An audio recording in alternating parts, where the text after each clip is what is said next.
بسم اللہ الرحمن الرحیم۔ السلام علیکم ناظرین کرام، آج کی اس ویڈیو میں ہم آپ کو تفصیل سے بتائیں گے کہ حضور پاک صلی اللہ علیہ وآلہ وسلم جب بھیڑ بکریوں کو صحرا میں چرانے کے لیے لے جاتے تو اپنی غذائی ضروریات کس طرح پوری کرتے۔ اس کے بعد یہ بھی بتائیں گے کہ عرب باشندے سال میں کتنے مہینے ایک دوسرے سے لڑائی نہ کرتے اور صحرائی لٹیرے خانہ کعبہ کی زیارت پر جانے والوں پر حملہ کیوں نہ کرتے۔ حضرت محمد صلی اللہ علیہ وآلہ وسلم نے پیغمبر بننے کے بعد ایک جنگ کے دوران حضرت حسان بن ثابت نامی شاعر کو جو اس جنگ میں شریک تھے خطاب کرتے ہوئے کیا فرمایا؟ اگرچہ عرب باشندے معماری، مجسمہ سازی اور نقاشی تو نہ کر سکتے تھے، لیکن ان کے پاس ایسی کیا چیز موجود تھی کہ جو بڑے سے بڑے دشمن کو بھی زیر کر دیتی تھی۔ ایک عرب باشندہ جب غمگین اور خوف زدہ ہوتا تو کیا کرتا؟ غضبناک ہوتا تو کس کا آسرا لیتا، اور جب کسی پر حملہ کرنا ہوتا تو کیا پڑھ کر حملہ آور ہوتا؟ یہ تمام تر تفصیلات آپ اس ویڈیو میں ملاحظہ فرمائیں گے۔ آپ سے ایک ہی گزارش ہے کہ ویڈیو کو سکپ مت کیجیے اور پوری ویڈیو ملاحظہ کیجیے۔ حضرت محمد صلی اللہ علیہ وآلہ وسلم کو دودھ سے ہٹانے کے بعد حضرت حلیمہ رضی اللہ تعالی عنہا نے انہیں ان کی والدہ حضرت آمنہ کے سپرد کر دیا، اور جیسا کہ پہلے بیان ہو چکا ہے کہ محمد صلی اللہ علیہ وآلہ وسلم کی والدہ اور ان کے جد حضرت عبد المطلب یکے بعد دیگرے دنیا سے رخصت ہو گئے،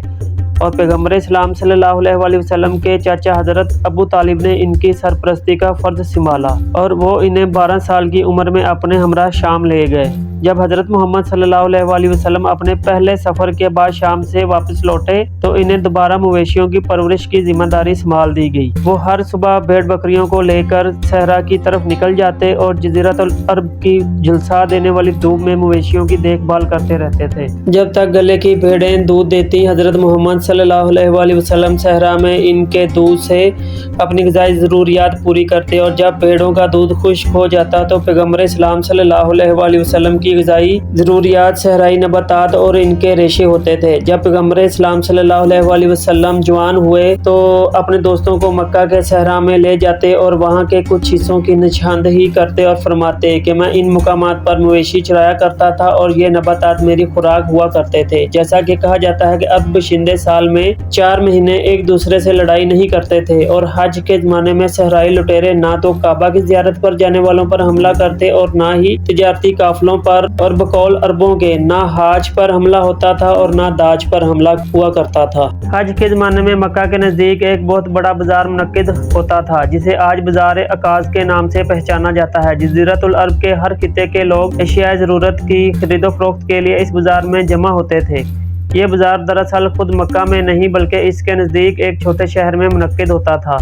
جزیرۃ العرب ایک وسیع و عریض خطہ زمین ہے، لیکن اس کا بڑا حصہ ریت پر مشتمل ہے۔ اگر دنیا کی ساری ریت کو اکٹھا کیا جائے تو بھی شاید جزیرۃ العرب کے صحراؤں کی ریت کے برابر نہ ہو سکے۔ ان گرم اور ریگ رواں کے حامل بیابانوں میں ایک عرب کا بنیادی سرمایہ جن چیزوں پر مشتمل ہوتا تھا، ان میں ایک خیمہ جو اسے سورج کی تمازت سے محفوظ رکھتا، ایک اونٹ جسے بوقت ضرورت سواری کے لیے استعمال کرتا یا اس کے دودھ سے رفع جو کرتا، اور ایک تلوار تھی جسے اپنے دفاع کے لیے استعمال کیا جاتا تھا۔ لیکن ان میں سے کوئی چیز بھی اس کے لیے سرمایہ ذوق نہ ہوتی اور اس کی روح کو تسکین نہ پہنچاتی تھی۔ وہ نقاشی نہیں کر سکتے تھے کیونکہ رنگوں سے محروم تھے، کھجاری نہیں کر سکتے تھے کیونکہ مناسب پتھر موجود نہ تھے، لہذا عرب کے مختلف قبیلوں کا ذوق ہنر صرف ایک طرف مائل ہو گیا، وہ تھا سخنوری۔ عرب اگرچہ معماری، مجسمہ سازی اور نقاشی تو نہ کر سکا کیونکہ ان کاموں کے لیے اس کے پاس مناسب اوزار موجود نہ تھے، تاہم وہ تھیوری کے لحاظ سے تمام مذکورہ چیزوں کو سخنوری کی مدد سے تخلیق کرنے میں کامیاب ہو گیا۔ شہری کے روم میں سخنوری کرنا اس دور کے عربوں کا یگانہ ثقافتی اور قومی خزانہ تصور ہوتا تھا، اور حتیٰ کہ ان کی تاریخ، ان کا ادب اور سخاوت سب کچھ شاعری پر ہی ختم ہوتے تھے۔ اگر کوئی عربوں کی تاریخ اور تمدن کے بارے میں جاننا چاہتا ہو تو اس کے پاس سوائے اس کے کوئی چارہ نہ تھا کہ عرب شاعروں کے کلام کا مطالعہ کرے۔ دوسری جگہوں پر شاعر صرف ایک ادیب ہوتا ہے، لیکن جزیرۃ العرب میں ایک شاعر صرف شاعر ہی نہیں ہوتا بلکہ ایک حکیم، ایک مذہبی پیشوا، ایک محتسب اور ایک دانشور تصور کیا جاتا تھا۔ حتیٰ کہ شاعر کو ایک ایسا شخص سمجھا جاتا تھا جو اپنے زہر اگیں کلام سے دشمن کو نیست و نابود کر سکتا ہے یا اپنے آرام بخش کلام کے ذریعے کسی بیمار کی شفا یابی کا سبب بن سکتا ہے۔ حضرت محمد صلی اللہ علیہ وآلہ وسلم نے پیغمبر بننے کے بعد ایک جنگ کے دوران حضرت حسان بن ثابت نامی شاعر کو مخاطب کرتے ہوئے فرمایا، حضور پاک صلی اللہ علیہ وسلم نے فرمایا، اپنے اشعار سے ان دشمنوں کو عطاب کا نشانہ بناؤ، کیونکہ تیرے اشعار اس تیر سے بھی زیادہ مؤثر ہے جنہیں طریقی میں دشمن کی طرف پھینکا جائے اور سیدھے ان پر جا لگے، اور یقین جان کے جبرائیل علیہ السلام تیرا ساتھ دے گا۔ قدیم عرب شاعر ایسے باذوق اور باصلاحیت افراد ہوتے تھے جن کی سوچیں آزاد اور جن کے افکار کی ماہیت متعلقہ قبیلے یا خاندان کے افکار سے بالکل مختلف ہوتی تھی۔ یہی وجہ تھی کہ انہیں ہر قدم پر قبیلے کے رسم و رواج کی پابندیوں کا سامنا کرنا پڑتا تھا، اور چونکہ وہ اپنے آپ کو ان کے رنگ میں نہیں ڈال سکتے تھے لہٰذا صحرا کا رخ اختیار کر لیتے، اور ان میں سے کچھ صحرا میں بھوک اور پیاس کی شدت سے ہلاک ہو جاتے تھے، کیونکہ جزیرۃ العرب میں جو کوئی بھی اپنے قبیلے سے جدا ہو کر اکیلے زندگی بسر کرنے کی کوشش کرتا تو اس کا یہ عمل موت کو دعوت دینے کے مترادف ہوتا تھا۔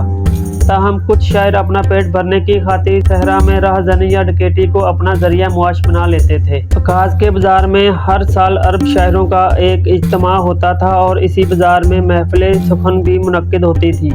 جو شاعر پہلا مقام حاصل کرتا وہ انعام و اکرام سے نوازا جاتا، اور اس کے اشعار کو سنہری لفظوں میں ریشمی کپڑے پر لکھ کر کعبہ کی دیوار پر